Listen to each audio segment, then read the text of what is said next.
السلام عليكم. معكم يوسف كامل، رئيس جمعية حي المستشفى الإسباني لكرة القدم داخل القاعة. اليوم جينا باش نحاولوا نقدموا شوية ديال المساعدة للضحايا ديال الزلزال. أولا كنشكروا مدير ديال لوبيتال ديال سانيا درمال على التوفير ديالو ديال الموعد اللي صار اليوم، وعلى المولد ديال المركز ديال التحقن الدم كذلك على الوقت اللي عطاونا وعلى التوفير ديالو من الموعد.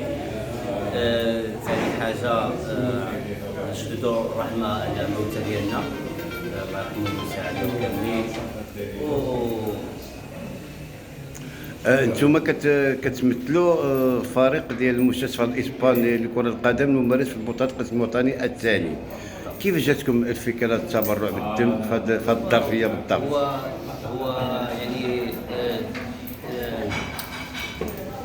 هو القرب ديالنا والمعرفه ديالنا ديال هاد انواع النوع ديال التضامن بحال هيدا، ديال القيمه ديال الدم كواجب وطني.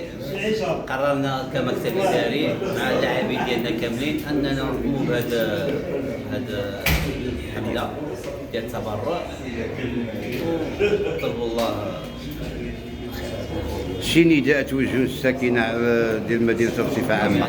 بطبيعة الحال كنطلبوا من الاخوان اللي هما قادرين كاملين بصفة عامة، فرق اخرين، جمعيات اخرين، مجتمع مدني، السكان بصفة عامة اللي قادر انه يجي ويقوم بهذا الواجب هذا، من الافضل يجي، لان القطرة ديال الدم ما تقدرش تعرف شنو ترجع.